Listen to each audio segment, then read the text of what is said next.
This is Greg Williams, the Master Negotiator and Body Language Expert with the Negotiation Tip of the Week. Negotiation tip number 1040. Use if to increase your negotiation propositions.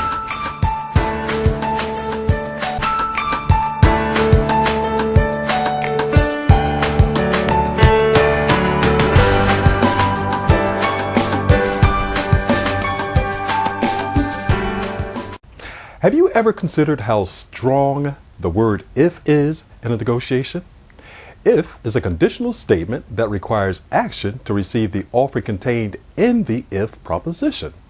As an example, if you pay attention to the information that follows, you'll increase your negotiation outcomes. If you don't heed the information, you'll miss the value contained in it.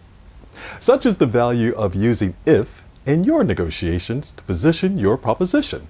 If the other negotiator doesn't adhere to the covenants of your offer, you're not obligated to fulfill it. Regardless of whether he pursues your conditioned offer or not, you get insight into the mindset he possesses and how he might maneuver in the negotiation based on the manner in which you position your proposition. When you're engaged in a negotiation, consider how you will position your proposition by prefacing some conditions with the word if. The following are ways in which you can use if to enhance your negotiation outcomes. How to use if as an offensive tactic. As an offensive tactic, if is used as a way to test your offers without obligating you to fulfill them. If the if proposition is not agreed to by the other negotiator, your obligation is abated, i.e., if I make an offer and you accept it, I'm obligated to fulfill the offer. If, on the other hand, you do not meet my offer, I'm not obligated to fulfill it. If can also be combined with and to create a nested environment, one in which many ifs may come into play as one offering, i.e., if you agree to points 1 and 2 and 3, I will respond favorably. At this point, you can also have a red herring included in your offering, one that doesn't matter that much to you, but carries weight in the mind of the other negotiator in order to increase the perception of your offer. How to use if as a defensive tactic. If can also be used as a defensive tactic to ferret out a hidden position that the other negotiator does not wish to disclose. It can also be used to test his position, to assess the viability of his proposition as to the value it contains to him. In doing so, you can glean insight into how long the other negotiator may stick with a position or when he may figure the cost to do so is too great. To implement the if tactic for this purpose, use it to couple weighted positions against his points. Example, the other negotiator has indicated that his offer of $10,000 for items 1, 2, and 3 is the most he can pay. Your response in seeking which is of more value to him might be, if you could only obtain 2 out of the 3 items, which 2 might they be? His response might be, I need all 3 for $10,000, to which you might respond by saying, humor me. At that point, you'd reiterate your offer.